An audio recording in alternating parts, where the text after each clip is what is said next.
नमस्कार मंडळी, श्री स्वामी समर्थ. अधिक मास पुरुषोत्तम मास, ज्यालाच आपण मलमास असे देखील म्हणतो. आपल्या जीवनातील नकारात्मकता घालवण्यासाठी 3 वर्षातून येणारी ही सुवर्ण संधी. अधिक मासाचे शेवटचे 5-7 दिवस राहिले आहेत. 15 जून अधिक मास अमावस्येच्या दिवशी अधिक मासाची समाप्ती होणार आहे. अधिक मासाचं अधिष्ठान भगवान विष्णूंकडे आहे आणि या संपूर्ण महिन्यांमध्ये आपण भगवान विष्णूंची सेवा केलीच असेल. जप नामस्मरण, बऱ्याच जणांनी विष्णू सहस्रनामाचं अनुष्ठान केलं असेल, तसेच रोज व्यंकटेश स्तोत्राचं पठण केलं असेल, तसेच अधिक मास महात्म्य ही जी पोथी आहे तिचा रोज एक अध्याय आपण आपल्या चॅनलवरती श्रवण करत आहोत. दीपदान, सर्व प्रकारचं दान, उपवास केले असतील. अधिकस्ते अधिकम फलम. अधिक मासामध्ये जेवढी जास्त जमेल तेवढी विष्णुभक्ती करावी. कुठल्याही कारणास्तव आपल्यापैकी काही जणांना जर या सर्व ज्या सेवा आहेत, साधना आहेत, अधिक मासामध्ये करायला जमलं नसेल, तसेच ज्यांनी अधिक मासामध्ये संपूर्ण महिनाभर या सर्व साधना केल्या असतील, अशा सर्वांसाठी अधिक मासाच्या शेवटच्या 5 दिवसांमध्ये आपल्याला एक व्रत करायचं आहे. अधिक मास पंचरात्रीचं व्रत सर्व इच्छा मनोकामना पूर्ण करणारं. आपल्या प्रापंचिक ज्या ज्या अडचणी असतील, विवाह जमत नसेल, घराच्या समस्या असेल, संतती समस्या असेल, घरात कोणी रोगपीडित असेल, संकल्प करून आपण हे व्रत करा. हे व्रत स्वतः भगवान श्रीकृष्णांनी सांगितलेलं आहे. यावरून आपल्या लक्षात येईल की या व्रताची महती काय आहे. हे पंचरात्रीचं व्रत आपल्याला करायचं आहे. पंचरात्रीचं व्रत कधी करावं, कसं करावं, पूजा कशी करावी, संपूर्ण माहिती आपण या व्हिडिओमध्ये पाहणार आहोत. त्यामुळे व्हिडिओ स्किप न करता अगदी शेवटपर्यंत नक्की पहा. हे व्रत कोण करू शकतं, तर स्त्री किंवा पुरुष कोणीही करू शकतं. संपूर्ण महिनाभर आपण काही संकल्प करून सेवा करत असाल तरी देखील आपण हे व्रत करू शकता. ज्यांना महिनाभर काही सेवा करायला जमल्या नसतील असे सर्वजण ही सेवा करू शकता. थोडक्यात हे जे व्रत आहे हे सर्वांसाठी आहे. मात्र ज्यांना ही संधीच मिळाली नाही, अधिक मासामध्ये काही कारणास्तव जसं दीपदान करायला जमलं नाही, उपवास करायला जमलं नाही, किंवा पोथी वाचन करता आली नाही, श्रवण करता आली नाही, किंवा विष्णू सहस्रनाम व्यंकटेश स्तोत्राचं पठण आपल्याला जमलं नाही, आपण या 5 दिवसांमध्ये या सर्व सेवा करा, व्रत करा. संपूर्ण अधिक मासाचं पुण्यफळ हे आपल्याला प्राप्त होईल. हे व्रत कधी करावं, तर अधिक मास कृष्ण एकादशी म्हणजेच कमला एकादशी ते अधिक मास कृष्ण अमावस्या म्हणजे 11 जून ते 15 जून 2026 या 5 दिवसांमध्ये आपल्याला हे व्रत करायचं आहे. ज्या दिवशी आपण हे व्रत सुरू कराल म्हणजेच पहिल्या दिवशी, त्या दिवशी आपल्याला संकल्प करायचा आहे, छोटीशी पूजा करायची आहे आणि पुढील 5 दिवस आपण जो संकल्प करणार असाल, ज्या साधनेसाठी, ज्या सेवेसाठी, ती सेवा आपल्याला नियमितपणे करायची आहे.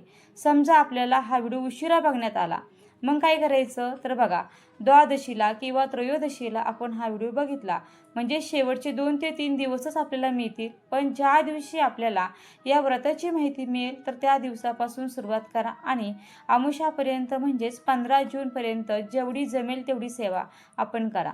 सेवा सुरू करताना संकल्प करून करा. संकल्पयुक्त सेवा ही नेहमीच फलद्रूप होणारी असते. अखंड सौभाग्य प्राप्त करून देणारी, मनोकामना पूर्ण करणारी, विवाह, संतती, आपल्या काही आर्थिक समस्या असतील किंवा समजा आपली घराची समस्या असेल, स्वतःचं घर व्हावं अशी आपली इच्छा असेल, कुठलीही मनोकामना असेल, तर संकल्प करून आपण हे पंचरात्रीचं व्रत करावं.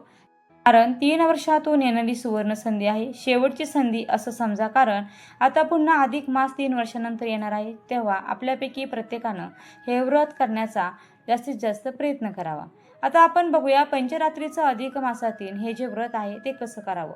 तर पहिल्या दिवशी आपल्याला छोटीशी पूजा करायची आहे. सकाळी लवकर उठायचं, स्नान करा, स्वच्छ वस्त्र परिधान करा, आपल्या कपाळाला पुरुषांनी कुंकू लावायचं, महिलांनी हळदी कुंकू लावा, शुद्ध तुपाचा दिवा लावून घ्यायचा आहे. दिव्याला हळदी कुंकू, अक्षदा, फुलं वाहून दिवेची पूजा करायची. ओम श्री दीप देवताय नमः गंध अक्षदा पुष्पम समर्पयामी. आणि यानंतर आपल्याला गणपती बाप्पांची म्हणजे गणपती पूजन, गणपती बाप्पांची मूर्ती तांब्यामध्ये घ्यायची आहे. मूर्ती नसेल तर सुपारी घ्या. गणपती बाप्पांचं स्मरण करायचं शुद्ध जलानं, पंचामृतानं, पुन्हा शुद्ध जलाने गणपती बाप्पांना स्नान घालायचं. मूर्ती स्वच्छ पुसून घ्या. चौरंगावरती किंवा देवघरात जरी स्थापना केली तरीही चालेल. गंध, फुले अर्पण करा. आता पंचरात्रीचं हे जे व्रत आहे, या व्रताचा आपल्याला संकल्प करायचा आहे. आता आपल्या उजव्या हातामध्ये पाणी घ्यायचं, 2 पळी पाणी घ्या, हळदी कुंकू अक्षदा एखादं फूल घ्या, मनोमन भगवान विष्णूंचं स्मरण करा आणि या 5 दिवसामध्ये आपल्याला जी सेवा करायची आहे, जसं विष्णू सहस्रनामाचं रोज पठण आपण करणार असाल किंवा व्यंकटेश स्तोत्राचं रोज आपण पठण करणार असाल किंवा भगवान विष्णूंचे स्मरण करून त्यांना प्रार्थना करायची की या 5 दिवसांमध्ये मी आपली मनोभावे साधना करणार आहे. मंत्र साधना असेल, स्तोत्र पठण असेल किंवा रोज विष्णू पूजा, विष्णू अभिषेक करणार आहे. यथाशक्ती मी आपली ही जी पूजा आहे, माझी ही सेवा आपण मानून घ्या आणि माझ्याकडून ही सेवा पूर्ण करून घ्या, अशी त्यांना विनंती करा आणि आपल्या हातातील पाणी ताम्हणामध्ये सोडून द्या. देवघरात बाळकृष्णांची मूर्ती असेल, या मूर्तीला शुद्ध पाण्याने, पंचामृताने, पुन्हा शुद्ध पाण्याने स्नान घालायचं आणि 1 वेळा पुरुष सूक्त पठण करून अभिषेक केला तरी अतिउत्तम.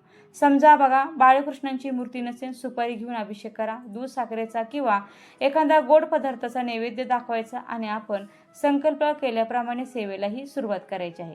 आता ही पूजा आपल्याला करायची आहे 11 जून रोजी, ज्या दिवशी आपल्याला पंचरात्रीचं व्रत हे सुरू करायचं आहे. जर आपण व्हिडिओ उशिरा बघितला, ज्या दिवशी आपण ही सेवा सुरू करणार असाल, या 5 दिवसांपैकी कुठल्याही दिवशी, त्या दिवशी सुरुवातीला अशा पद्धतीने पूजा करा, संकल्प करा, सेवेला सुरुवात करा. आता कोणत्या कोणत्या सेवा आपण करू शकता, तर बघा यापैकी खाली मी ज्या सेवा आपल्याला सांगत आहे, तर यापैकी कोणतीही एक सेवा किंवा जमेल तेवढ्या सेवा आपण या करू शकतो. सर्वात पहिली सेवा म्हणजे रोज भगवान विष्णूंची जी मूर्ती आहे, म्हणजेच बाळकृष्णांची मूर्ती असेल, भगवान विष्णूंची मूर्ती असेल किंवा आपल्याकडे मूर्ती असेल किंवा त्याऐवजी सुपारी आपण घेऊ शकता आणि रोज पुरुष सूक्ताने भगवान विष्णूंना, बाळकृष्णांना किंवा कृष्णांना अभिषेक करायचा. शुद्ध जलानं, पंचामृतानं, पुन्हा शुद्ध जलाने स्नान घालून पुरुष सूक्त 1 वेळा पठण करून अभिषेक करायचा. असे सलग आपल्याला 5 दिवस नित्यनेमानं बाळकृष्णांच्या मूर्तीवरती अभिषेक करावा. ही सेवा आपण करू शकता. आता दुसरी सेवा बघा, रोज न चुकता विष्णू सहस्रनामाचं रोज 1 वेळा पठण करायचं. सकाळी करा किंवा संध्याकाळी करा. उच्चार करणं कठीण जात असेल तर यूट्यूबवरती व्हिडिओ लावून द्या, सोबत पठण करा किंवा श्रवण करा. विष्णू सहस्रनामाच्या पठणाने पापातून मुक्ती होते, जीवनातील नकारात्मकता निघून जाईल, अडलेली कामं सिद्ध होतील. कोणतीही आपली अडलेली कामं असतील, जसं नोकरी, व्यवसाय असेल, धंद्यातील समस्या असतील, आर्थिक समस्या असतील, आपलं स्वतःचं घर व्हावं, त्यामध्ये काही अडचणी येत असतील, सर्व प्रकारच्या ज्या काही समस्या असतील त्या समस्यांचं निवारण होईल. तिसरी महत्त्वाची सेवा व्यंकटेश स्तोत्राचं अनुष्ठान. व्यंकटेश स्तोत्राचं अनुष्ठान आपण केलेलं असेल, अधिक मासामध्ये व्यंकटेश स्तोत्राचं अनुष्ठान शीघ्र फलदायी असतं, कारण अधिक मासाचं जे अधिष्ठान ते भगवान विष्णूंकडे आहे आणि मग आपण हे अनुष्ठान या 5 दिवसांमध्ये कधीही करू शकता. वेगवेगळ्या पद्धतीने करू शकता. संस्कृत किंवा मराठीमध्ये रोज आपण सकाळी किंवा संध्याकाळी 1 वेळा व्यंकटेश स्तोत्राचं वाचन करा. काही जण रोज 21 वेळा वाचन करतात. सलग 5 दिवस किंवा 3 दिवसांचं रात्रीचं हे जे व्रत आहे व्यंकटेश स्तोत्राचं, तर ते आपण या 5 दिवसात कधीही करू शकता किंवा 5 दिवस देखील करू शकता. एकादशी ते अमावस्या या दरम्यान कुठल्याही 3 दिवशी रात्री 12 वाजता वाचनाला सुरुवात करायची. सलग 21 वेळा वाचन करायचं. संस्कृत किंवा मराठीमध्ये असं सलग 3 रात्रीचं व्रत करा. कुठलीही अशक्यप्राय एखादी गोष्ट असेल, आपल्या जीवनात आपल्याला वाटत असेल की आता सगळे मार्ग संपले आहेत, ही सेवा आपण नक्की करा, नक्की मार्ग सापडेल आणि अधिक मासात तर ही सेवा शीघ्र फलदायी ठरते. काहीच नाही जमलं, रोज व्यंकटेश स्तोत्राचं 1 वेळा आपण पठण करा. या 5 दिवसामध्ये रोज 1 वेळा सकाळी किंवा संध्याकाळी पुरुष सूक्ताचं देखील तुम्ही पठण करू शकता किंवा भगवान विष्णूंचं, भगवान पुरुषोत्तम यांचा कुठलाही मंत्र देखील म्हणू शकता. ओम नमो भगवते वासुदेवाय पुरुषोत्तमाय या मंत्राचं रोज 1 माळ देखील पठण करा. सकाळी करा, संध्याकाळी करा. माता लक्ष्मींचा कुठलाही मंत्र, ओम श्रीं नमः किंवा महालक्ष्मी गायत्री मंत्र, ओम महालक्ष्मीचं विघ्ने विष्णुपत्नीचं धीमही तन्नो लक्ष्मी प्रचोदयात, या मंत्राचे 108 वेळा या 5 दिवसात रोज पठण करा. आता या ज्या सेवा मी सांगितल्या, ज्यांना शक्य असेल या सर्व सेवा तर आपण या 5 दिवसात करू शकता. फार वेळ लागणार नाही. मात्र नसेल शक्य, जेवढ्या जमतील तेवढ्या सेवा आपण करू शकता किंवा यापैकी कुठली 1-2 सेवा आपण करा. त्यानंतर गाईला रोज गोग्रास देणे, जवळपास गाय असेल कुठे किंवा या 5 दिवसात जेव्हा जमेल तेव्हा गोग्रास देणे, गाईला घास देणे, गाईचं पूजन करणे अत्यंत फलदायी ठरते. ठरेल. तसेच बघा, विष्णुयाग ही जी सेवा आहे अधिक मासामध्ये कमीत कमी 1 वेळा विष्णुयाग आपल्या घरात अवश्य करावा. आणि विष्णुयाग ज्यांनी केला असेल त्यांनी परत करण्याची गरज मात्र नाही, पण ज्यांची इच्छा असेल या 5 दिवसात आपण नक्की करावी. घरातील वास्तुदोष निघून जातील. कुंडली दोषामुळे ज्या काही समस्या उद्भवल्या असतील, विवाह असेल, नोकरीच्या बाबतीत, त्या देखील कमी होतील. मार्ग निघेल. आणखी काही करू शकता तर बघा, रोज जेवताना मौन पाळायचं, म्हणजे मौन व्रताचं पालन करायचं. अधिक मासाची पोथी आपण रोज श्रवण करत आहात, त्यामध्ये मौनाचा महिमा आपण ऐकला असेल. आपल्या वाणीमध्ये खूप शक्ती आहे आणि त्यामुळे जेव्हा जमेल तेव्हा या 5 दिवसामध्ये जेवण करताना मौन पाळा. कुठल्याही एका पदार्थाचा त्याग करायचा या 5 दिवस. जसं बघा, चहा असेल किंवा भात असेल किंवा जमिनीवर चटई किंवा घोंगडी टाकून झोपणे, भगवान विष्णूंना आवडणारे पदार्थ जसं तांबूल, विडा, सुपारी हे पदार्थ रोज न चुकता 5 दिवस त्यांना अर्पण करावे. त्यानंतर दीपदान आपल्या घरामध्ये तुळशीजवळ किंवा आपल्या जवळपास कुठेही मंदिर असेल, रोज न चुकता दीपदान करा. फक्त 5 दिवस करा. संपूर्ण अधिक मासाचं फल आपल्याला मिळेल. यानंतर तीर्थस्नान. शक्य नसेल रोज या 5 दिवसात स्नान करताना भगवान विष्णूंचं मंत्र पठण करायचं, स्मरण करायचं आणि स्नान करायचं. तीर्थस्नानाची पुण्य आपल्याला मिळेल. त्यानंतर सत्पात्रीदान. बघा, या 5 दिवसात नित्यनेमानं आपण एखाद्या मंदिरामध्ये किंवा याचक असतील, भिकारी असेल, जो कोणी रस्त्यात भेटेल, दान करण्याचा प्रयत्न करा. थोडक्यात काय, या 5 दिवसामध्ये आपल्याला भगवान विष्णूंची जेवढी सेवा करता येईल तेवढी करा आणि संपूर्ण अधिक मासाच्या सेवेचं फळ आपल्याला प्राप्त होईल. 11 जून ते 15 जून अमावस्यापर्यंत अशा पद्धतीने हे व्रत करा आणि याचं छोटंसं उद्यापन देखील करायचं आहे. 16 तारखेला उद्यापन करा. नेहमीप्रमाणे शुद्ध तुपाचा दिवा लावायचा, गणपती बाप्पांची पूजा करायची, भगवान विष्णूंची, बाळकृष्णांची मूर्ती असेल त्यावरती अभिषेक करा किंवा स्नान घाला, त्यांना धूप दीपाने ओवाळायचं, नैवेद्य दाखवा गोड पदार्थाचा कुठलाही आणि त्यानंतर आरती करावी. प्रसादाचं वाटप करा. शक्य झाल्यास एखाद्या सवाष्णीची ओटी भरायची किंवा अन्नदान करावं आणि अशा साध्या पद्धतीने या व्रताचं उद्यापन करा. मी पुन्हा आपल्याला सांगेल, 3 वर्षातून येणारी ही सुवर्ण संधी आहे.